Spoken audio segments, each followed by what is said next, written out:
अस्सलाम वालेकुम जी। मेरा नाम है आसिफ नवाज़ और आप देख रहे हैं आपका अपना प्यारा YouTube channel I am teacher. आप हमारे इस चैनल को अपने यूट्यूब के सर्च बार पर जाके @IamTeacher33 लिख कर भी सर्च कर सकते हैं। तो आज का जो हमारा टॉपिक है वो MTI 202 के मिड टर्म के हवाले से उसके MCQs हैं। हम 50 इम्पोर्टेंट तरीन MCQs के बारे में डिस्कस करेंगे और ये बहुत ही जो है ना वो अहम MCQs हैं। आपको ऐसे MCQs पूरे यूट्यूब पर नहीं मिलेंगे। ठीक है जी।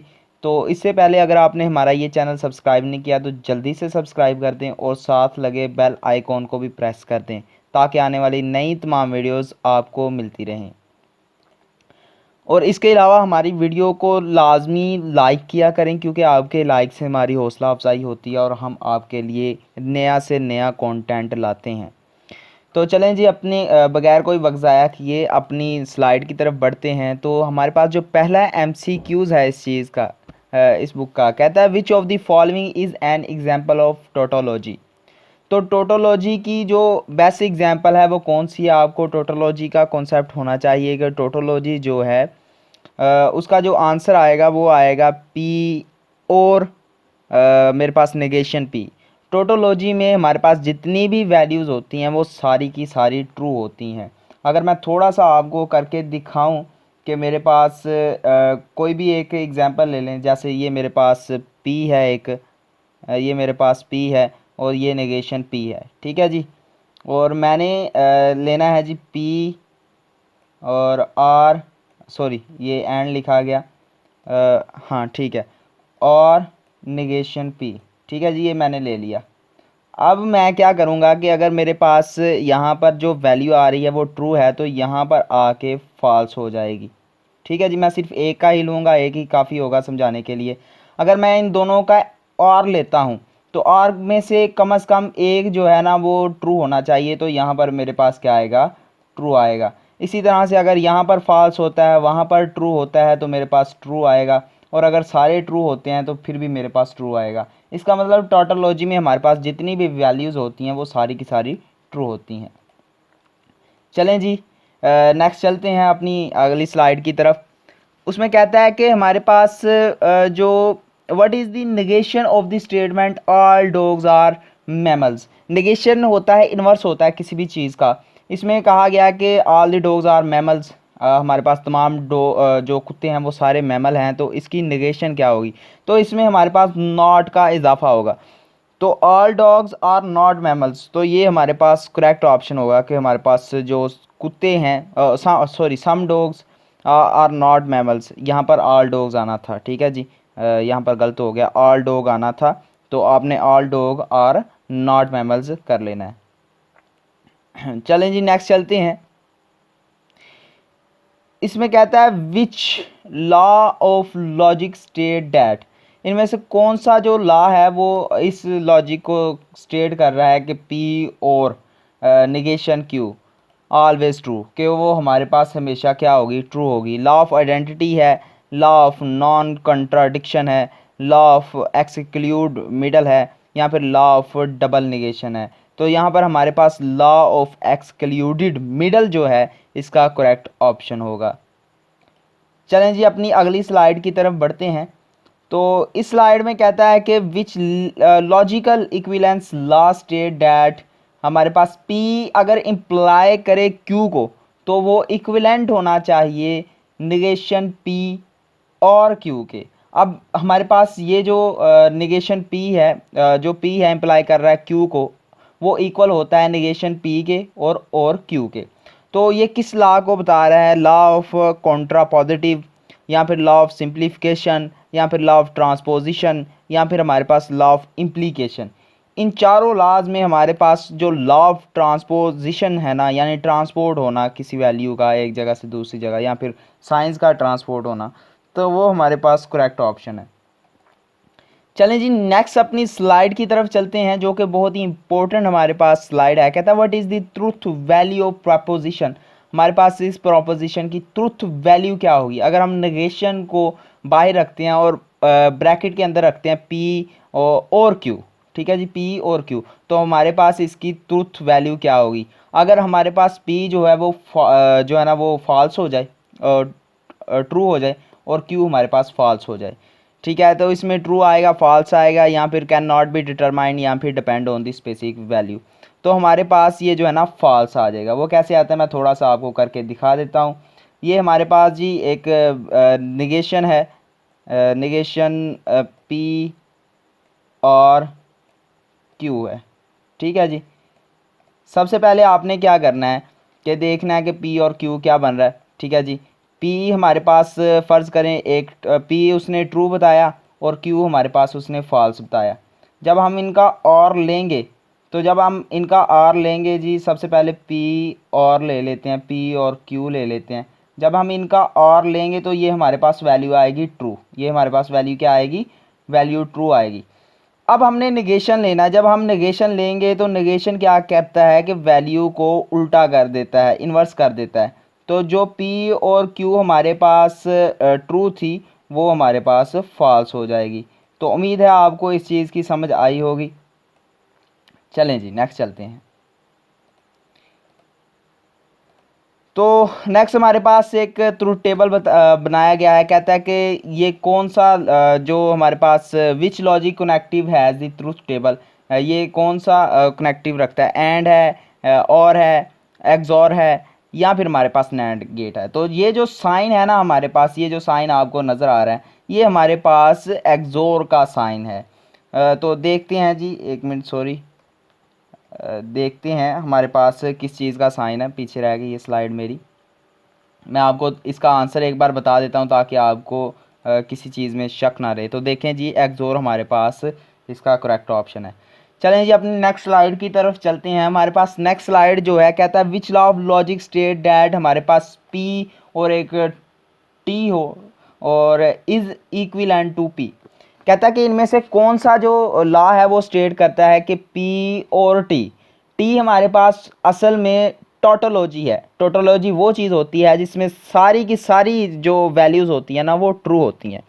तो हमारे पास P and T, sorry P and T, अगर उस वो हमारे पास P आए तो P के इक्विवेलेंट हो तो कौन सा लॉजिक आएगा। सबसे पहले law of identity, law of non contradiction, law of exclude middle, यहाँ पर लॉ ऑफ सिंप्लीफिकेशन। तो हमारे पास यहाँ जो करेक्ट ऑप्शन आता है ना वो लॉ ऑफ सिंप्लीफिकेशन आता है कि हम सिंप्लीफाई कर रहे हैं P को, ठीक है जी। चलें जी नेक्स्ट चलते हैं अपनी अगली स्लाइड की तरफ। तो अगली स्लाइड जो हमारे पास है which law of logic state that P implies Q and is equivalent to Q implies Q, नहीं, negation Q implies and negation P। तो ये कौन सा लॉ है जो हमें बताता है कि अगर P जो है वो इम्प्लाई करे Q को, ठीक है जी, तो वो हमारे पास इक्वल होगा निगेशन Q के, फिर निगेशन Q इम्प्लाई करेगा निगेशन P को। तो इसमें लॉ ऑफ कॉन्ट्रापॉजिटिव है, लॉ ऑफ डबल निगेशन है, लॉ ऑफ एक्सक्लूड मिडल है, या फिर लॉ ऑफ मोडस पोनेन है। तो हमारे पास लॉ ऑफ कॉन्ट्रापॉजिटिव जो है ना इसका करेक्ट ऑप्शन होगा। चलें जी अपनी नेक्स्ट स्लाइड की तरफ चलते हैं बगैर कोई वक्त ज़ाया किए। तो यहाँ पर विच law of logic state that P, हमारे पास और F हमारे पास मुझे अच्छे से याद नहीं आ रहा क्या कहते हैं इसको, लेकिन हमारे पास F में जो जितनी भी वैल्यूज़ होती हैं ना वो सारी की सारी फॉल्स होती हैं, ठीक है। तो हम P में से और लें, ठीक है, तो हमारे पास वो इक्विवेलेंट आ जाए P के। तो ये कौन सा लॉजिक होगा, law of identity, law of non contradiction, law of excluded middle, या फिर लॉ ऑफ सिंप्लीफिकेशन। तो हमारे पास यहाँ पर लॉ ऑफ आइडेंटिटी आ जाएगा। लॉ ऑफ आइडेंटिटी कैसे आएगा कि हमारे पास जब P और F लेंगे तो हमारे पास वही वैल्यूज़ सेम आ जाएंगी, लेकिन एंड गेट के मामले में ऐसा नहीं होता। मैं आपको करके दिखा देता हूँ थोड़ा सा। अगर हमारे पास, मैं इधर P ले रहा हूँ, सॉरी, ये मेरे पास P है, ये मेरे पास F है, और मैं इधर जो है ना इसका और ले लेता हूँ P और F। तो अगर P हमारे पास यहाँ पर फॉल्स है, यहाँ पर ट्रू है, और यहाँ ये सॉरी ये फॉल्स ही होता है सारा, फॉल्स जो है वो सारा फॉल्स होता है। यहाँ पर ट्रू है और यहाँ पर क्या है, फॉल्स है। फॉल्स हमेशा क्या होगा, फॉल्स ही होगा, ठीक है जी, ये आपने याद रखना है, फॉल्स हमेशा क्या होगा, फॉल्स ही होगा। अच्छा, अब फॉल्स मिले और गेट में तो हमेशा फॉल्स होता है, तो हमारे पास P की वैल्यू क्या है, फॉल्स है पहली। अगर ट्रू और फॉल्स मिले तो हमेशा क्या होता है, ट्रू होता है। तो यहाँ पर देखिए हमारे पास दोबारा P और F जो है ना वो दोबारा P ही बन गया है। तो जब भी हमारे पास कोई क्वांटिटी कोई भी जो टेबल है खुद ब खुद वही आ जाता है आफ्टर मल्टीप्लाइंग और applies any operation on it. अगर हम किसी भी चीज़ के ऊपर कोई ऑपरेशन अप्लाई करते हैं और दोबारा वो खुद वही चीज़ आ जाए तो वो अपनी आइडेंटिटी खोता नहीं है। इसका मतलब है वो हमारे पास वो आइडेंटिटी लॉ ऑफ आइडेंटिटी है। ठीक है जी, उम्मीद है आपको इस चीज़ की समझ आई होगी। अगर नहीं आए तो कमेंट करके बता दें, और अगर आ गई है तो भी कमेंट लाजमी किया करें। साथ में वीडियो को लाइक करना मत भूला करें। हम आपके लिए बहुत मेहनत से वीडियो बनाते हैं, तो वीडियो को लाइक लाजमी कर दिया करें। Which symbol is use to represent the biconditional operation. इनमें से कौन सा जो सिंबल है वो बाई कंडीशनल ऑपरेशन को बताता है। बाई कंडीशनल मतलब कि दोनों तरफ हमारे पास इंप्लाइज हो रहा है, तो ये तो एक तरफ ही इंप्लाई होगा। ये हमारे पास और गेट है, ये हमारे पास जो आया है ना, ये हमारे पास दोनों तरफ इंप्लाई हो रहा है। तो हमारे पास बाई का मतलब है दो, और कंडीशनल दोनों तरफ कंडीशंस होना, तो ये हमारे पास बाई कंडीशनल इसका आंसर आ जाएगा। चलें जी, नेक्स्ट चलते हैं अपने अगले टॉपिक की तरफ। कहता है what is the purpose of a counter example in equating the validity of an argument. अगर हमारे पास एक आर्गूमेंट है और वो वैलिड है, ठीक है जी, अगर हमारे पास एक आर्गूमेंट है और वो वैलिड है और उसको हम एवेलुएट करना चाहते हैं और उसको काउंटर करना चाहते, उसके काउंटर का पर्पस क्या है, ठीक है जी, वो हमने बताना है। To prove the argument is valid, अब वो हमारे पास आर्गूमेंट वैलिड है। To prove argument is invalid, अब वो हमारे पास आर्गूमेंट जो है वो इनवैलिड है। या फिर to support the conclusion of the argument, या फिर आपने जो सपोर्ट करना है जितना भी कंक्लूजन निकलता है, जो भी रिजल्ट निकलता है आर्गूमेंट का। या फिर आपने to show that the premises are true, या फिर हमारे पास प्रीमिसेस ट्रू है।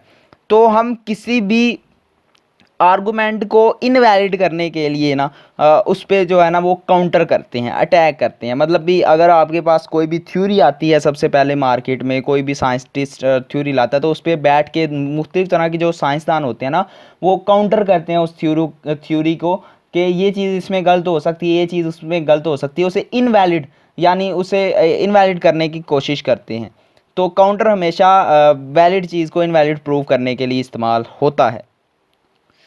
चलें जी, नेक्स्ट चलते हैं। विच of the following is an application of logic in computer science. Computer science में जो लॉजिक की एप्लीकेशन है वो कौन सी? डेटाबेस मैनेजमेंट, या फिर हमारे पास आर्टिफिशियल इंटेलिजेंस, या फिर हमारे पास कंप्यूटर प्रोग्रामिंग, या फिर हमारे पास ऑल ऑफ देम। हमारे पास database, artificial intelligence, computer programming, या फिर ये सारे आते हैं। तो हमारे पास कंप्यूटर साइंस में ये सारी चीज़ें आ जाती हैं। डेटाबेस मैनेजमेंट भी आ जाता है, AI यानी आर्टिफिशियल इंटेलिजेंस भी आ जाता है, और हमारे पास कंप्यूटर प्रोग्रामिंग भी आ जाती है। तो हमारे पास डी जो है वो करेक्ट ऑप्शन होगा।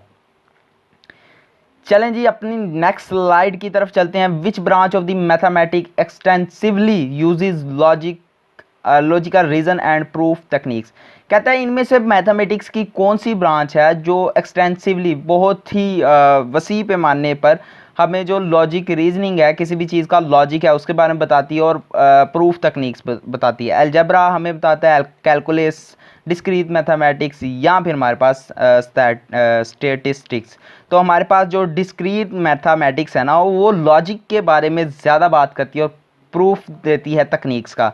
चलें जी, अगली स्लाइड की तरफ चलते हैं। हमारे पास जो अगली स्लाइड है उसमें कह रहा है कि logic is used in study of arguments to determine. हमारे पास जो लॉजिक है वो इस्तेमाल किया जाता है कि हम जितने भी आर्गुमेंट्स हैं उनकी स्टडी करें, उनको डिटरमाइन करें। तो ये हमारे पास वैलिडिटी आ जाती है, यहाँ पे ट्रुथ वैल्यू आ जाती है, यहाँ पे हमारे पास साउंडनेस आ जाती है, यहाँ पे हमारे पास ऑल ऑफ देम। तो हमारे पास तमाम चीज़ें आ जाती हैं कि अगर हमने किसी लॉजिक के आर्गुमेंट को स्टडी करना है और उसे डिटरमाइन करना है, तो हमने उसकी वैलिडिटी भी देखनी है, उसकी ट्रुथ वैल्यू भी देखनी है, और उसकी साउंडनेस भी चेक करनी है। चलें जी, अपनी अगली स्लाइड की तरफ चलते हैं। अगली स्लाइड में कहता है which logic connective is commonly used in mathematical proof to establish implication. कहता है इनमें से कौन से लॉजिकल कनेक्टिव हैं जो आम तौर पर यूज़ किए जाते हैं मैथमेटिक्स में कि जो इम्प्लीकेशन है उसका प्रूफ दे सकें। हमारे पास कंजक्शन आ जाता है जिसे हम एंड गेट कहते हैं, हमारे पास डिसजंक्शन आ जाता है जिसे हम और गेट कहते हैं, हमारे पास इम्प्लीकेशन आ जाता है, हमारे पास बाई कंडीशनल आ जाता है। तो हमारे पास यहाँ पर इम्प्लीकेशन, सॉरी मैं आपको एक बार इसका आंसर चेक करवा दूँ। आंसर किधर है जी, हाँ जी, मैं आपको आंसर इसका चेक करवा दूं ताकि आपको शक व शुबात कोई ना रहे। तो हमारे पास यहाँ पर इम्प्लीकेशन जो है उसका करेक्ट ऑप्शन होगा। चलें जी अपनी नेक्स्ट स्लाइड की तरफ चलते हैं। नेक्स्ट स्लाइड हमारे पास जो सेट है ना उनके बारे में आ जाता है। जो भी हमारे पास सेट थ्योरी है उसमें से पोर्शन है जितना भी उसमें से हमारे पास आता है। कहता है in set theory the union of two set, अगर हम दो यूनियंस का सेट लें तो ए एंड बी कंटेन्स, हमारे पास ए और बी कंटेन करेंगे elements that are only in set A, वो एलिमेंट जो हमारे पास सिर्फ सेट ए में है, या फिर elements that are in set B, या फिर वो एलिमेंट जो सिर्फ सेट बी में है, या फिर एलिमेंट्स जो ए और बी में है, या फिर ऑल पॉसिबल एलिमेंट्स, या फिर तमाम जो पॉसिबल एलिमेंट है। तो इसका आंसर होगा जो एलिमेंट्स ए और बी में है। आप 7th क्लास से पढ़ते आ रहे हैं, चलिए 7th क्लास की बात छोड़े, मैं आपको बता ही देता हूँ। फ़र्ज़ करें हमारे पास एक सेट ए है और एक सेट बी है, ठीक है जी। ये मेरे पास सेट बी आ जाता है, चूँकि मेरे पास पैड नहीं है तो इसलिए थोड़ा मसला आ रहा है राइटिंग का। इसे मैं इसमें जो मेरे पास एक था वो ए था और एक मेरे पास बी सेट था, ठीक है जी। अब मैं इन दोनों का यूनियन लेता हूँ, ये मेरे पास ए यूनियन बी। तो यूनियन का निशान आपको नज़र आ गया कि ये मुकम्मल यू नहीं डालना बल्कि यू का तकरीबन हाफ़ ही होता है, लेकिन यूनियन इसे ही कहते हैं, ठीक है जी। ये जो आपको निशान नज़र आ रहा है, तो जब आप इन दोनों का यूनियन लेंगे तो आप कुछ इस तरह से इन दोनों को लिखेंगे, ए जो सेट है और यूनियन बी सेट। तो हमारे पास जो इन दोनों का यूनियन आएगा ना वो इक्वल आएगा ए और साथ बी भी आएगा। तो आप दे सकते हैं हमारे पास जो सेट ए में एलिमेंट था वो भी आया और सेट बी में जो एलिमेंट था वो भी आया। तो हमारे पास जब भी यूनियन लिया जाए किसी भी वैल्यू का तो हमारे पास दोनों सेट्स आते हैं। चलें जी अपनी नेक्स्ट स्लाइड की तरफ चलते हैं। कहता है कि हमारे पास जो the power set of A set A is, कहता है कि हमारे पास जो पावर सेट है ऑफ ए, किसी भी ए का ऑफ सेट ए, कि अगर हमारे पास सेट के अंदर एक एलिमेंट या फिर सेट ए है उसका पावर सेट क्या होगा, this set that contains all subsets of A. हमारे पास जो सेट है ना ए के उसमें सारे जो सबसेट्स हैं ना वो कंटेन करेगा उसका पावर सेट ए जो है। This sets that contain element of A and their complements, वो सेट जो कंटेन करते हैं, वो जो एलिमेंट्स है जो कंटेन करते हैं ए के एलिमेंट्स को और उनके कॉम्प्लीमेंट्स को। यहाँ पे this set that contains Cartesian products of A with itself, या फिर जितने भी प्रोडक्ट्स बनते हैं जब ए के एलिमेंट्स खुद से मल्टीप्लाई हों। या फिर हमारे पास जो लास्ट आ जाता है set that contain only the empty set, वो सेट जो सिर्फ एम्प्टी सेट होते हैं। तो यहाँ पर हमारे पास जितने भी सब सेट होंगे ना ए के, फ़र्ज़ करें हमारे पास ए जो है फ़र्ज़ करें हमारे पास है जो स्मॉल ए है अल्फ़ाबेट ए, उसमें जो है ना वो ए से लेकर जो वैल्यू है ना वो डी आप जी तक लगा लें, ठीक है जी। उसमें जो वैल्यू है ना वो जी तक वैल्यू आ रही है। अब इसके छोटे छोटे सेट बन रहे हैं, यानी ए से बी तक एक सेट बन जाता है और सी से लेकर डी तक एक सेट बन जाता है और डी से लेकर ई तक। इस तरह से जितने भी छोटे छोटे सेट बनते हैं वो सारे सब सेट होते हैं सेट ए के। जो जितने भी एलिमेंट्स मतलब ये हमारे पास छोटे छोटे सेट बने और उन सेटों में तमाम के तमाम एलिमेंट्स जो दराफत हों वो सारे के सारे ए से हों तो वो उसके सब सेट होंगे। और ए हमारे पास पावर सेट होगा ए अल्फ़ाबेट का तभी जब सारे के सारे सब सेट्स उस ए में मौजूद होंगे। तो उम्मीद है आपको इस चीज़ की समझ आई होगी। थोड़ा कॉम्प्लेक्स है, एक पेंसिल का मसला, थोड़ा सा मेरे पास पैड की कमी है तो इसलिए जो है ना वो थोड़ा मसला बना लिखने की। तो ये कमी आप ही पूरी कर सकते हैं। हमारे चैनल को सब्सक्राइब करें, हमारी वीडियो को लाइक करें और ज़्यादा से ज़्यादा इस चैनल की जो वीडियो है ना उसे शेयर किया करें ताकि हम मज़ीद आपके लिए अच्छी क्वालिटी की वीडियोज़ ला सकें और अच्छे लेक्चर्स ला सकें। चलें जी अपनी नेक्स्ट वीडियो की तरफ अपने नेक्स्ट स्लाइड की तरफ चलते हैं। यहाँ पर हमारे दो सेट दिए गए हैं, एक सेट ए है और एक सेट बी है। तो कहता है इनका इंटरसेक्शन क्या होगा। अब इंटरसेक्शन देखते हैं 1 2 3 4, या फिर हमारे पास 2 3 होगा, या फिर हमारे पास 1 4 होगा, या फिर हमारे पास खाली सेट होगा। तो इंटरसेक्शन का जो निशान है वो मैं आपको बता दूँ वो इस तरह से है। और इंटरसेक्शन में वही चीज़ आती है जो हमारे पास कॉमन चीज़ होती है। जैसे हमारे पास ए बी इंटरसेक्शन आ जाए तो जितनी भी हमारे पास इसमें मैचिंग वैल्यूज़ हैं, यानी 1 2 एंड 3 है हमारे पास, और इधर हमारे पास जो दूसरी तरफ है वो है 2 एंड 3 एंड हमारे पास 4 आ जाता है। तो इसमें हमारे पास जो मैचिंग वैल्यू है वो हमारे पास 2 एंड 3 है। वो हमारे पास कौन सी वैल्यू है, 2 एंड 3 है। तो 2 और 3 हमारे पास एक नया सेट बन जाएगा। 2 एंड 3 हमारे पास एक नया सेट बन जाएगा जिसे हम intersection of A and B का नाम देंगे। चलें जी अपनी नेक्स्ट स्लाइड की तरफ चलते हैं, जिसमें कहता है which operation distribute over the union of set. इसमें से कौन सा जो सेट है वो डिस्ट्रीब्यूट करता है जो है ना यूनियन ऑफ सेट के। इसमें हमारे पास इंटरसेक्शन आ जाता है, कॉम्प्लीमेंट आ जाता है, या फिर हमारे पास सर्टेशियन प्रोडक्ट आ जाता है, या फिर हमारे पास आता है पावर सेट। तो हमारे पास इसका जो करेक्ट ऑप्शन आएगा वो आएगा इंटरसेक्शन के। हमारे पास जो इंटरसेक्शन है वो डिस्ट्रीब्यूट करता है यूनियन किसी भी सेट्स के। उसका मैं आपको पीछे प्रूफ बता चुका हूँ। चलें जी अपनी नेक्स्ट स्लाइड की तरफ चलते हैं कि if the universal set you, अगर हमारे पास एक यूनिवर्सल सेट है।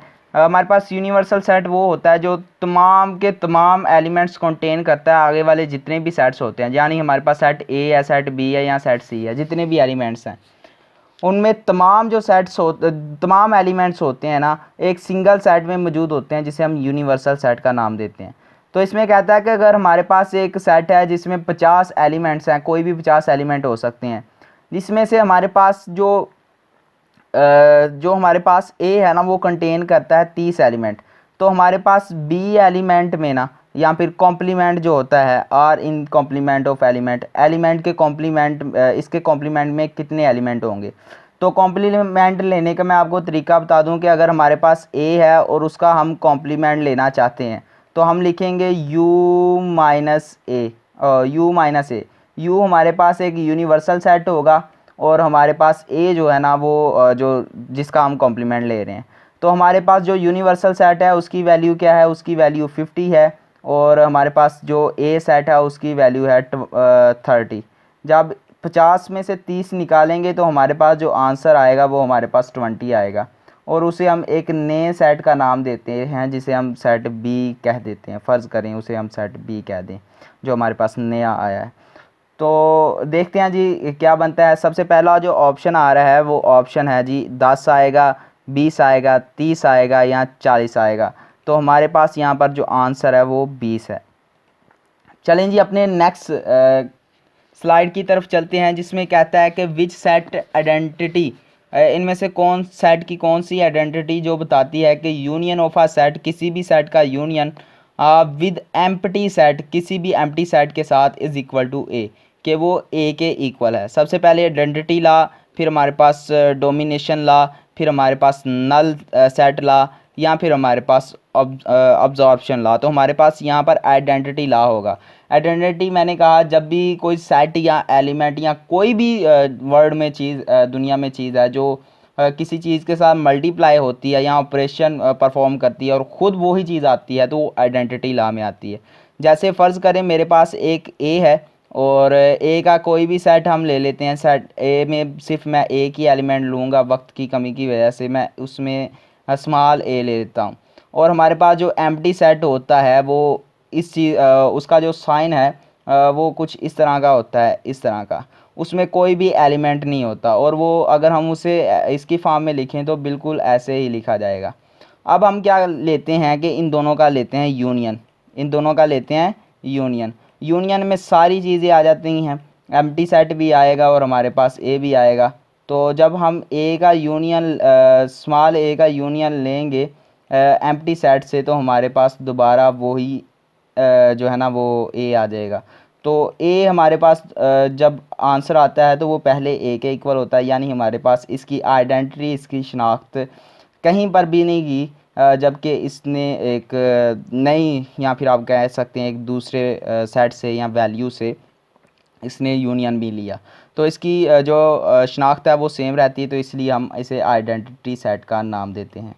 चलें जी अपनी नेक्स्ट स्लाइड की तरफ चलते हैं, देखते हैं हमारे पास जो नेक्स्ट स्लाइड है वो हमें क्या कहती है। वो कहती है which set identity state that the complement of the complement of a set A is equal to set A.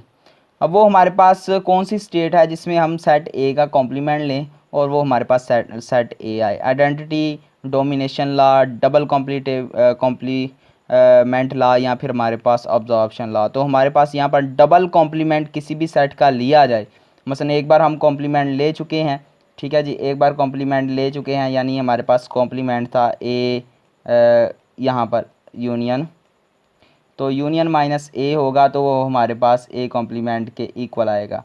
अब इसका जब हम डबल कॉम्प्लीमेंट लेते हैं, हम जब इसका डबल कॉम्प्लीमेंट लेते हैं तो जो हमारे पास वैल्यू आई थी वो ही यू में से माइनस होती है, यानी वो बची हुई वैल्यू थी ए में से, तो हमारे पास दोबारा ए ही आ जाएगा। तो हम डबल कॉम्प्लीमेंट लेने से हमारे पास दोबारा क्या आ जाएगा, ए ही आ जाएगा। तो ये हमारे पास करेक्ट ऑप्शन होगा, ठीक है जी। अब मैं आपको परफॉर्म तो नहीं करके दिखा सकता, लेकिन ये रूल है, आप ध्यान से देख लें कौन सा रूल है डबल कॉम्प्लीमेंट लेने का। यानी आपके पास सेट ए था, आपने उसका कॉम्प्लीमेंट लिया, कॉम्प्लीमेंट होता है यू माइनस ए के, और फिर आपके पास एक नया सेट बना जो ए कॉम्प्लीमेंट था, आपने दोबारा उसका कॉम्प्लीमेंट जब लेंगे तो यू माइनस ए कॉम्प्लीमेंट आएगा जो कि इक्वल होगा 1 के हमेशा, ठीक है जी।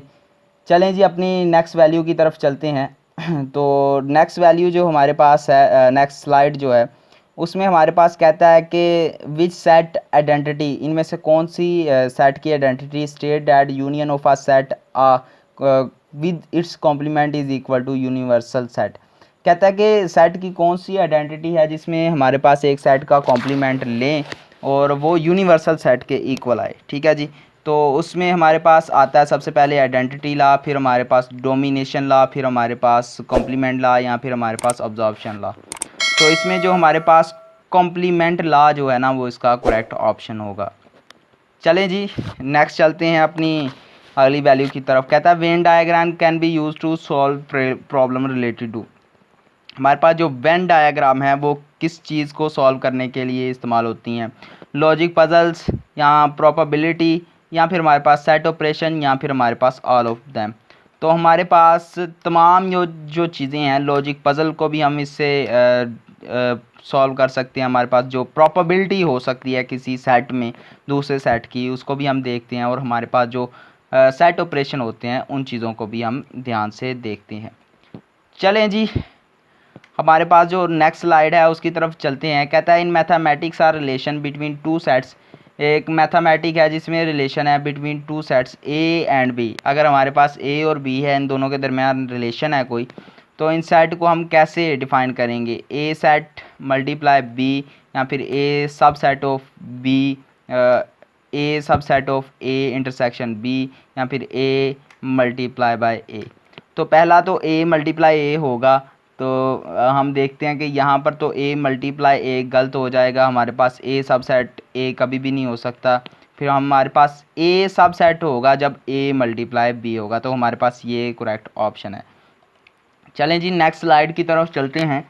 कहता है कि हमारे पास दी रेंज ऑफ रिलेशन इज़। अगर हमारे पास कोई भी रिलेशन है तो उसका रेंज क्या है, तो हमारे पास the elements in the relation, the set of all elements in the first set of relation, या फिर the set of second set of relation, या फिर हमारे पास सेट पॉसिबल विद यूनिवर्सल। तो सेकंड रिलेशन में हमारे पास जितने भी एलिमेंट्स होंगे ना वो हमारे पास क्या होंगे, वो उसकी रेंज होंगे। फ़र्ज़ करें हमारे पास 1 है और फिर हमारे पास एक रिलेशन बन रहा है 1 2 का, फिर हमारे पास एक रिलेशन बन रहा है 1 3 का, फिर हमारे पास एक रिलेशन बन रहा है 1 4 का। तो इसमें जो हमेशा सेकंड वाला रिलेशन होगा ना वो हमारे पास इसकी रेंज होगी, यानी हमारे पास फिर रेंज क्या आएगी, 2 आएगी, हमारे पास 3 आएगी, फिर हमारे पास क्या आएगा 4 आएगा। तो ये हमारे पास इसकी क्या आ रही है, रेंज आ रही है। चलें जी, नेक्स्ट अपनी स्लाइड की तरफ चलते हैं। थोड़ा मैं इसे इरेज कर लूँ। तो नेक्स्ट स्लाइड हमारे पास क्या कहती है? नेक्स्ट स्लाइड कहती है कि हमारे पास जो आर रिलेशन आर, अगर हमारे पास रिलेशन आर है ऑन आ सेट ए, अगर हमारे पास सेट ए है, इज रिफ्लेक्सिव इफ, अगर हमारे पास रिलेशन है आर के साथ ए का और किसी भी सेट में हमारे पास जो ए है ना तभी रिफ्लेक्सिव होगा जब हमारे पास ए और बी वो पहुंचेंगे आर को, जहां पर हमारे पास जो आर है वो पहुंच रहा, जो बी और ए हैं वो सारी की सारी वैल्यूज़ आर में हैं, या फिर ए और ए वो सारी की सारी वैल्यूज़ आर में हैं और हर वैल्यू के लिए ए जो है ना वो कैपिटल ए में मौजूद है। फिर हमारे पास ए और बी जो हैं वो क्या कर रही हैं कि वो आर में मौजूद हैं और इम्प्लाइज करते हैं कि बी और ए और हमारे पास वो भी किस में मौजूद हैं? आर में। फिर हमारे पास ए और बी हैं वो किस में मौजूद है? आर में। और इन ए हमारे पास ए और बी इनमें से कोई भी एलिमेंट मौजूद नहीं है। तो हमारे पास आंसर होगा कि अगर ए और ए वो आर में है और उसके साथ साथ हर ए जो है वो ए में भी मौजूद है, यानी आर कोई भी रिलेशन हो सकता है, कोई भी बाइनरी रिलेशन हो सकता है और उस बाइनरी रिलेशन में जितने भी एलिमेंट्स मौजूद हैं वो ए में होना लाजमी है। ए भी हमारे पास सेट है ना जो बाइनरी रिलेशन में निकल रहा है, तो ए हमारे पास जितना भी सेट है, फ़र्ज़ करें हमारे पास कोई सेट बनता है, कोई भी सेट बन जाता है, मैं अब क्या बताऊँ आपको, मतलब ये सेट बन गया कोई भी इस तरह से, अब मैं बार बार लिख तो नहीं सकता। तो हमारे पास रो 1 है, रो 3 है, रो 2 है, रो 3 है, रो 4 है, तो इस तरह से हमारे पास रोज़ बन रही है, रिलेशन बन रहे हैं। ठीक है जी। तो इन रिलेशन में जितने भी एलिमेंट्स होंगे वो जो एलिमेंट हैं वो जिस सेट में से ये रिलेशन बने हैं, जो सेट ए है उसमें मौजूद लाजमी होने चाहिए, यानी इसमें ए लाजमी होना चाहिए। अगर ए इसमें नहीं है, इसकी जगह बी आ गया तो हमारे पास वो रिलेशन रिफ्लेक्सिव नहीं होगा। अगर हमारे पास कोई रिलेशन है R1 R2 R4 जो भी हम रिलेशन ले लें उसमें मौजूद जितने भी एलिमेंट्स हैं वो सारे के सारे एलिमेंट्स ए में मौजूद होने चाहिए, तो ही हमारे पास ये रिफ्लेक्सिव बनेगा। चले जी, नेक्स्ट हम अपनी स्लाइड की तरफ चलते हैं।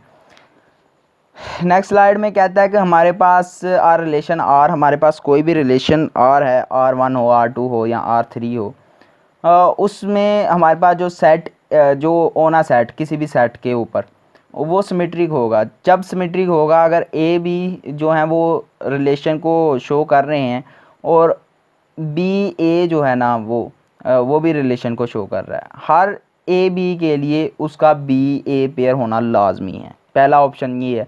या फिर अगर हमारे पास ए है तो हमारे पास जितने भी ए है वो सारा का सारा मवाद जो है वो ए में होना चाहिए।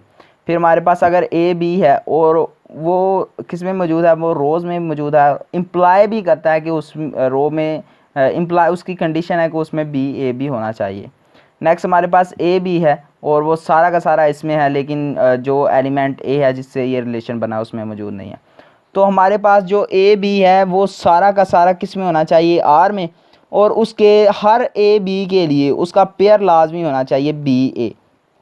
यानी अगर हमारे पास एक दो है, एक रिलेशन है एक और दो, तो अगर ये आर है, अगर ये आर है तो ये तभी सिमेट्रिक होगा अगर इसके साथ मौजूद जो आप कह सकते हैं रिलेशन है या फिर एलिमेंट है वो 2 1 हो, तो ही हमारे पास ये आप कह सकते हैं सिमेट्रिक होगा।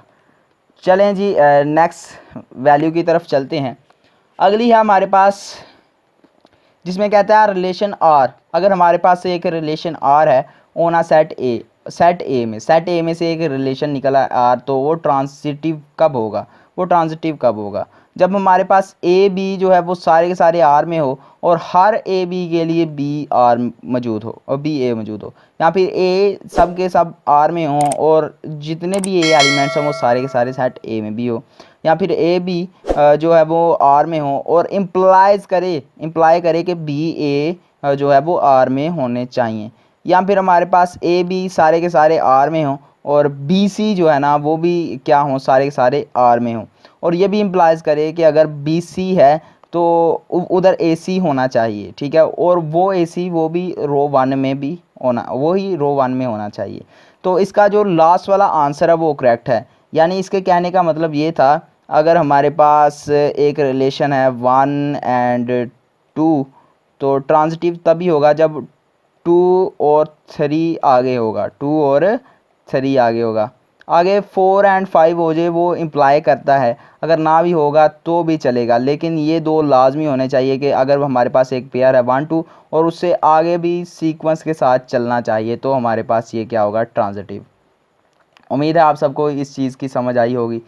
चलें जी अपने नेक्स्ट स्लाइड की तरफ चलते हैं। नेक्स्ट स्लाइड हमारे पास है जी, an equivalence relation on a set satisfied which 3 properties.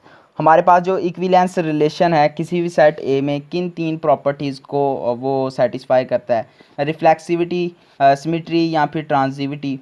फिर हमारे पास रिफ्लेक्सिविटी, फिर हमारे पास एंटी सिमेट्री या फिर ट्रांजिटिविटी। फिर हमारे पास आता है जी हमारे पास रिफ्लेक्सिविटी, फिर हमारे पास सिमेट्री या फिर कनेक्टेडनेस, और नेक्स्ट हमारे पास आता है रिफ्लेक्सिविटी, एसिमेट्री या फिर ट्रांसिविटी। तो हमारे पास जो पहला ऑप्शन है कि उसमें रिफ्लेक्सिव भी होना चाहिए, सिमेट्री भी होना चाहिए और ट्रांजिटिविटी भी होनी चाहिए। तो ये तीनों चीज़ें एक ही सेट में मौजूद हो सकती हैं। चलें जी हम नेक्स्ट अपनी वैल्यू की तरफ नेक्स्ट स्लाइड की तरफ चलते हैं। कहता है कि आप पार्शियल ऑर्डर, एक पार्शियल यानी आधा order relation on a set, एक आधा ऑर्डर और रिलेशन सेट में, तो वो किन चीज़ों को अप्लाई करता है, रिफ्लेक्शन, सिमेट्री को, फिर हमारे पास रिफ्लेक्सिविटी, एन एंटी सिमेट्री, या फिर हमारे पास रिफ्लेक्सिविटी, सिमेट्री और कनेक्टेडनेस, या फिर हमारे पास एसिमेट्री और ट्रांजिटिविटी। तो हमारे पास एंटी सिमेट्री जो है ना वो एक जैसे तो नहीं हो सकते, उसमें रिफ्लेक्सिविटी भी हो सकती है और ट्रांजिटिविटी भी हो सकती है, लेकिन वो एक जैसे नहीं हो सकते अगर वो पार्शियल है। तो ये हमारे पास करेक्ट ऑप्शन है, क्योंकि पेयर्स हो सकता है मुकम्मल ना हो। चलें जी, if R relation R is represent by a square matrix, अगर हमारे पास एक रिलेशन आर है और वो स्क्वायर मैट्रिक्स के थ्रू जो है ना वो रिप्रेजेंट किया गया।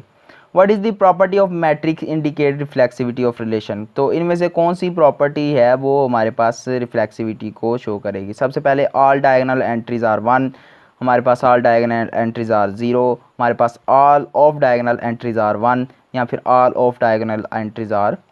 तो हमारे पास ऑल डायगोनल एंट्रीज क्या होनी चाहिए, 1 होनी चाहिए। यानी हमारे पास कोई भी रिलेशन आ जाता है, एक हमारे पास रिलेशन आ जाता है 1, एक हमारे पास 0, एक हमारे पास 0 और एक हमारे पास 1। तो ये हमारे पास ट्रांजिटिविटी, हमारे पास रिफ्लेक्सिव तभी होगा जब हमारे पास इसकी जो डायगोनल एंट्रीज़ हैं एक मैट्रिक्स की, ये डायगोनल एंट्रीज़ होती हैं जो लेफ़्ट साइड से शुरू होती हैं और डायगोनल करते हुए राइट साइड पर ख़त्म होनी चाहिए। तो ये हमारे पास अगर 1 1 होंगी तो हमारे पास ये रिफ्लेक्सिव मैट्रिक्स बनेगा। चलें जी अपनी नेक्स्ट स्लाइड की तरफ चलते हैं। तो नेक्स्ट स्लाइड में देखते हैं क्या कहता है। कहता है if R relation R represent by a square matrix, अगर हमारे पास स्क्वायर मैट्रिक्स है, स्क्वायर मैट्रिक्स वो होता है जिसमें रोज़ और कॉलम की तादाद मुकम्मल होती है, ठीक है जी, और उसके बारे में मैं बताता हूँ। कहता है what property of matrix indicate transitivity of the relation, इनमें से कौन सी जो प्रॉपर्टी है वो ट्रांजिटिविटी ऑफ रिलेशन को बताए। कहता है the matrix is symmetric, matrix symmetric हो, मैट्रिक्स एंटी सिमेट्रिक, मैट्रिक्स जो एंटी सिमेट्रिक हो, मैट्रिक्स इज अपर डायगोनल, हमारे पास जो ट्राइंगुलर, हमारे पास जो अपर ट्राइंगुलर हो, या फिर हमारे पास जो है वो मैट्रिक्स इज़ लोअर ट्राइंगल, या फिर वो लोअर ट्राइंगल हो। सॉरी मैं इसका आंसर आपको बता दूं थोड़ा सा, वो मेरे पास जो होगा वो होगा जी अपर ट्राइंगल, ठीक है जी। वो कैसे, मैं बताता हूँ कि हमारे पास एक मैट्रिक्स है ये वाला, और ये 1 है, ये मेरे पास 2 है, ये मेरे पास 0 है, ये मेरे पास 3 है, ठीक है जी। तो ये इसकी रोज़ होती हैं, ये इसके कॉलम्स होते हैं। तो इसमें 2 रोज़ हैं और 2 ही इसमें कॉलम्स हैं, ठीक है जी। तो 2 बाई 2 का ये बन रहा है, तो इसका मतलब है ये मेरे पास एक स्क्वायर मैट्रिक्स है। तो ये देखें ये मेरे पास एक ट्राइंगल बना रहा है जो कि अपर ट्राइंगल है, ठीक है जी। इसमें 1 है, इसमें 2 है, बाकी सारी एंट्रीज 0 हैं, और ये मेरे पास क्या बना रहा है, अपर ट्राइंगल बना रहा है। तो इससे शो होता है पहली रकम ये आ जाती है, दूसरी रकम ये आ जाती है, तीसरी रकम ये आ जाती है। तो देखें ये मेरे पास एक ट्राई एंगल बन रही है जो कि आपको शो हो रही है। तो ये हमारे पास ऐसा मैट्रिक्स जो कि 3 एंगल्स बनाता है, ट्राई एंगल बनाता है अपर साइड पे, वो हमारे पास क्या कहलाता है, वो हमारे पास एक ट्रांजिटिव मैट्रिक्स कहलाता है। चलें जी अपने नेक्स्ट हम स्लाइड की तरफ चलते हैं। नेक्स्ट स्लाइड हमें क्या कहती है, कहती है इन मैट्रिक्स, एक मैट्रिक्स में रिप्रेजेंटेशन ऑफ अ रिलेशन, एक रिलेशन की जो रिप्रेजेंटेशन है, इफ़ टू मैट्रिक्स, अगर उनमें से 2 मैट्रिक्स आर एडिड, अगर ऐड किया जाए एलिमेंट वाइज के तौर पर, ठीक है जी, एलिमेंट वाइज पर वो ऐड किया जाए, व्हाट डज इट रिप्रेजेंट, वो क्या रिप्रेजेंट करेंगे। सबसे पहले interaction of two relation, 2 relation के दरमियान इंटरेक्शन, फिर हमारे पास union of two relation, 2 union के दरमियान रिलेशन, फिर हमारे पास composition of two relation, 2 relation के दरमियान कंपोजिशन, या फिर इन्वर्स ऑफ रिलेशन, या फिर इन्वर्स बताएंगे रिलेशन का। तो हमारे पास union of two relation, 2 union के दरमियान रिलेशन बताएंगे। अगर हमारे पास मैट्रिक्स है ना तो उसमें रिलेशन बताया जाता है, और 2 मैट्रिक्स एलिमेंट वाइज ऐड होते हैं आपस में, तो वो उनका यूनियन होगा। यानी एक मैट्रिक्स मेरे पास ये है, एक मैट्रिक्स मेरे पास ये है, एक मैट्रिक्स मेरे पास ये है। तो इसका पहला एलिमेंट पहले एलिमेंट में ऐड होता है, दूसरा एलिमेंट दूसरे एलिमेंट में ऐड होता है, एक मिनट, पहला एलिमेंट पहले एलिमेंट में ऐड होता है, और ये पहला हो गया, फिर दूसरा एलिमेंट दूसरे एलिमेंट में ऐड होता है, फिर तीसरा एलिमेंट तीसरे एलिमेंट में, चौथा एलिमेंट जो चौथे एलिमेंट में ऐड होता है। तो इस तरह से पहला 2 में ऐड होगा, 3 जो है 4 में ऐड होगा, 5 जो है 6 में ऐड होगा, और 7 जो है वो 8 में ऐड होगा। तो इस तरह से हमारे पास जो है वो रिलेशन बनते हैं, ताकि ना ये जी हमारे पास इस तरह से कुछ रिलेशन बनते हैं। तो उम्मीद है आपको इस चीज़ की समझ आई होगी कैसे मैट्रिक्स में यूनियन लिया जाता है जिसमें सारे एलिमेंट्स आते हैं। तो चलें जी अपनी नेक्स्ट स्लाइड की तरफ चलते हैं। नेक्स्ट स्लाइड में कहता है कि हमारे पास जो है, अगर फॉर अ रिलेशन, एक रिलेशन के लिए टू हैव एन इन्वर्स, अगर हम उसका इन्वर्स लेंगे, इट मस्ट बी, उसे होना चाहिए रिफ्लेक्सिव होना चाहिए, सिमेट्री होना चाहिए, ट्रांजिटिव होना चाहिए, या फिर बाईजेक्टिव होना चाहिए। तो उसे बाईजेक्टिव जो है होना चाहिए, दोनों तरफ होना चाहिए। ठीक है जी, नेक्स्ट हम अपनी नेक्स्ट स्लाइड की तरफ चलते हैं। अगली स्लाइड में कहता है दी कंपोजिशन ऑफ आ रिलेशन, एक रिलेशन की जो कंपोजिशन है आर के साथ विद इट्स इन्वर्स, अगर इसका इन्वर्स ये है, ठीक है जी, रिजल्ट इन, तो ये रिजल्ट करेगा दी एम्प्टी रिलेशन होगा, या फिर यूनिवर्सल रिलेशन, ये यूनिवर्सल रिलेशन होगा, ये आइडेंटिटी रिलेशन होगा, या फिर हमारे पास कॉम्प्लीमेंट रिलेशन होगा। तो ये हमारे पास आइडेंटिटी रिलेशन होगा कि आइडेंटिटी ये खुद का ही क्या ले रहा है, इन्वर्स ले रहा है। यानी मैं अगर आपको बता सकूं थोड़ा सा कि हमारे पास अगर आर है और इसको क्या कर दिया जाए 1/r कर दिया जाए, तो ये किसके इक्वल होता है, ये इक्वल होता है आर इन्वर्स के। ठीक है जी, ये फिर ही आर इन्वर्स के इक्वल होगा। तो ये देखें खुद का ही क्या ले रहा है, खुद का ही इन्वर्स ले रहा है, इसके लिए ये क्या है, आइडेंटिटी रिलेशन है। ठीक है, खुद ही का रिलेशन एक बनाना, उसे हम आइडेंटिटी रिलेशन का नाम देते हैं। तो उम्मीद है इस चीज़ की आपको समझ आई होगी। चलें जी अपने नेक्स्ट स्लाइड की तरफ चलते हैं, और आपसे फिर अपील है, अगर आपने हमारा ये चैनल अभी तक सब्सक्राइब नहीं किया तो किस चीज़ की देरी कर रहे हैं, किस बात की देरी कर रहे हैं, अभी सब्सक्राइब करें, वीडियो को लाइक करना मत भूलें, लाइक लाजमी कर दिया करें, और साथ में कमेंट लाजमी कर दिया करें आपको मेरा लेक्चर कैसा लगा। Next, inverse relation can be represent किया जाता है इन्वर्स रिलेशन कैसे, वेन डायग्राम के ज़रिए, हमारे पास ट्रूथ टेबल के ज़रिए, या फिर मैट्रिसेस के ज़रिए, या फिर हमारे पास ग्राफ के ज़रिए। तो हमारे पास मैट्रिसेस के ज़रिए ना एक रिलेशन किया जाता है, जिसका मैं आपको फार्मूला बता देता हूँ। अगर हमारे पास ए है और उसका हमने इन्वर्स लेना है, तो अगर हम मैट्रिक्स के थ्रू ले रहे हैं तो उसका एडजॉइंट ऑफ ए लेंगे, कि ए का एडजॉइंट लेना है, फिर हम क्या लेंगे, फिर हम लेंगे इसका डिटर्मिनेंट ऑफ ए। तो ये सारी जो प्रॉपर्टीज़ हैं, ये सारी प्रॉपर्टीज़ जो है एक मैट्रिक्स की है, तो मैट्रिक्स का ही इन्वर्स ले सकते हैं। चलें जी अपनी नेक्स्ट अपनी स्लाइड की तरफ चलते हैं। तो हमारे पास जो नेक्स्ट स्लाइड है उसमें बताया गया है इन मैथमेटिक्स, एक मैथमेटिक्स में अब फंक्शन मैप, एक फंक्शन जो मैप है each element from A set called, उसमें से कहलाता है डोमेन कहलाता है, रेंज कहलाता है, या फिर कोडो मेन कहलाता है या फिर हमारे पास यूनिवर्सल सेट कहलाता है। तो हमारे पास डोमेन जो है ना किसी भी फंक्शन मैप में जो इसके एलिमेंट्स होते हैं वो उसकी डोमेन होते हैं, जो हम उसमें पुट करते हैं और बाद में हमें रेंज मिलती है। यानी कोई भी हमारे पास एक सेट है 1 2 3 4 5 6, तो वो हमारे पास क्या है, वो इसकी एक डोमेन है। चले जी नेक्स्ट अपनी स्लाइड की तरफ चलते हैं, जिसमें कहता है set is a consider one to. हमारे पास एक सेट है जो वो तभी ऑन टू कंसीडर किया जाएगा जब each element of domain mapped to unique element in range के हमारे पास जितने भी एलिमेंट हैं मैप किए जाएँ एक यूनिक एलिमेंट में, फिर हमारे पास element in the range is mapped unique element in domain. तो जितने भी यूनिक एलिमेंट है वो डोमेन में किए जाएँ, या फिर there are no repeated element, या फिर उसमें कोई भी रिपीटेड एलिमेंट ना हो, या फिर every element code main is mapped by at least one element in the group, या कोड मेन के ज़रिए हमारे पास एक एलिमेंट जो है ना वो क्या हो। तो every element in code main, her element जो कोड मेन में होता है यानी एक ही डोमेन में होना, is mapped by at least one element, उनमें से एक एलिमेंट में डोमेन में रखा जाए। फ़र्ज़ करें हमारे पास दो सेट्स हैं, एक सेट ए है और एक सेट बी है। तो इसमें बहुत सारे एलिमेंट्स जो पाए जा रहे हैं, जैसे हमारे पास ए और आगे बी आ जाता है, फिर हमारे पास सी और फिर हमारे पास डी आ जाता है। तो इसमें जो एलिमेंट रिपीट हो रहे थे ना, इसमें जो एलिमेंट थे वो थे सी और डी, फिर हमारे पास डी और ई। अब इसमें देखें कि हमारे पास जो रेंज है उसमें इस जगह सी और इस जगह सी क्या हो रहा है, सेम हो रहा है, क्या कह रहे हैं, रिपीट हो रहा है। तो कोड मेन यानी एक जैसा होना, तो इनमें से कम एक एलिमेंट डोमेन में लाजमी आना चाहिए, जिसे हम क्या कहते हैं, ऑन टू फंक्शन कहते हैं। चलें जी अपनी नेक्स्ट स्लाइड की तरफ चलते हैं।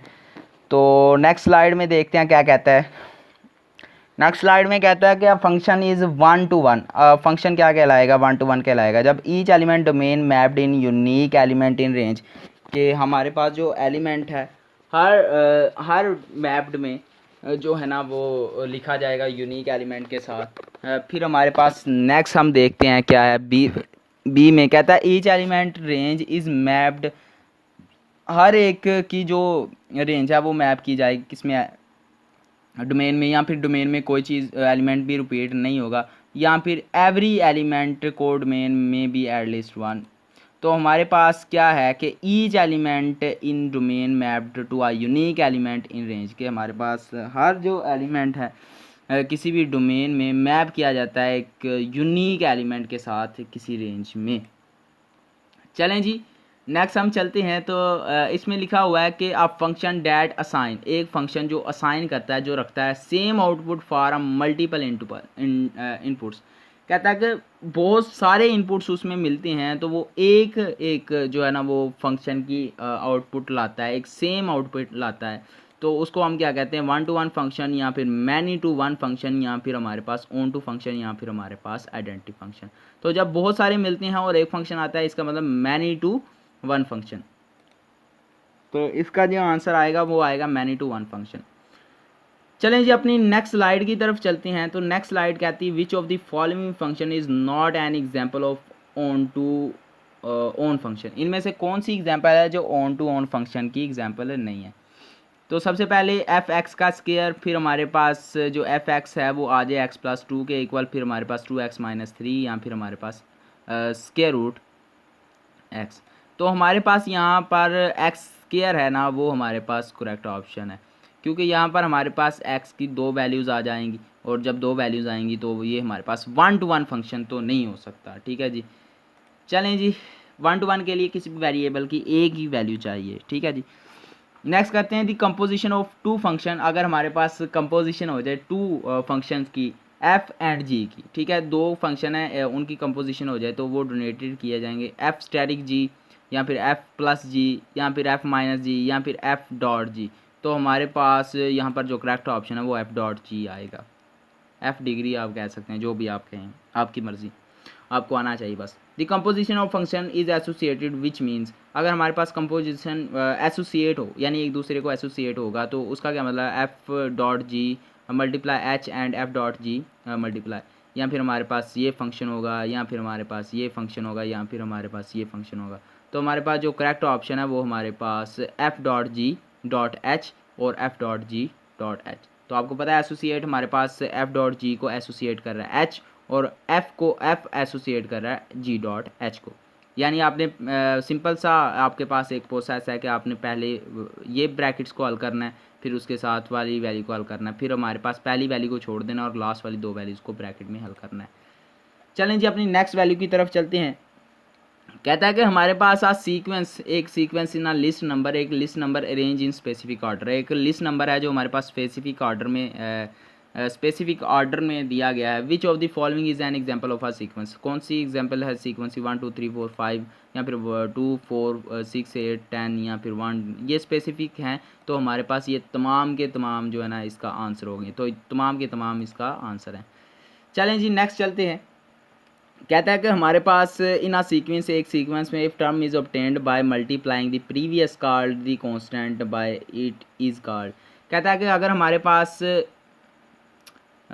एक ऐसा सीक्वेंस है जिसमें पिछली वाली वैल्यूज़ के साथ मल्टीप्लाई होके एक नई वैल्यू बन रही है, तो उसे हम क्या कहेंगे? अरिथमेटिक सीक्वेंस या फिर जियोमेट्रिक सीक्वेंस या फिर हार्मोनिक सीक्वेंस या फिर फैबोनाची सीक्वेंस। तो हमारे पास ये जियोमेट्रिक सीक्वेंस होगा। जियोमेट्रिक का मतलब ये शक्ल होता है। तो यानी हमारे पास 2 है, फिर 2 से मल्टीप्लाई होगा, 4 आ जाएगा, फिर 4 से मल्टीप्लाई होगा, 8 आ जाएगा, फिर 8 से मल्टीप्लाई होगा, 16 आ जाएगा। इस तरह से हमारे पास 2 मल्टीप्लाई होता जाएगा और हमारे पास वैल्यूज़ जो हैं वो बढ़ती जाएंगी। तो इसे हम जियोमेट्रिक का नाम देते हैं। चलें जी अपनी नेक्स्ट हम अपने चलते हैं। कहता है कि what is the sum of terms in the arithmetic series. इनमें से अरिथमेटिक सीरीज़ में जो सम है वो क्या है? With n terms first a and common difference d। कहता है कि which is the some of the, आप इनका सम क्या है? सबसे पहले आ जाता है कि n का square n/2 a plus n minus d, फिर हमारे पास n/2, फिर हमारे पास 2a n माइनस और d, फिर हमारे पास n a प्लस डी, फिर हमारे पास n a प्लस d/2। तो हमारे पास जो आंसर इसका आएगा वो हमारे पास आएगा n a प्लस d/2। ठीक है जी। इसमें हमारे पास जो फर्स्ट टर्म है, जो जितने भी नंबर्स होंगे वो n होंगे, फिर हमारे पास जो वैल्यू होगी a उसकी वैल्यू ऐड करेंगे, फिर d की वैल्यू ऐड करेंगे, फिर हम 2 से तकसीम कर देंगे। चलें जी हम नेक्स्ट चलते हैं। तो हमारे पास जो पूछा गया कहता है कि रिकरियन इज़ एन प्रोग्रामिंग तकनीक that involves a function calling itself. कहता है कि रिकरियन एक ऐसी प्रोग्रामिंग तकनीक है जिसमें फंक्शन जो अपने आप को खुद क्या करता है कि रिपीट करता है। Which of the following is essential part of the recursive function. इनमें से कौन सा रिकर्सिव फंक्शन का एक बेस्ट पार्ट है? इटीरेशन, लूपिंग या फिर बेस केयर। तो हमारे पास यहाँ पर बेस केस जो है इसका करेक्ट ऑप्शन होगा। चलें जी नेक्स्ट चलते हैं कि हमारे पास कहता है which of the following is true about recursion. Recursion के बारे में क्या ट्रू है? Recursion is always sufficient than iteration.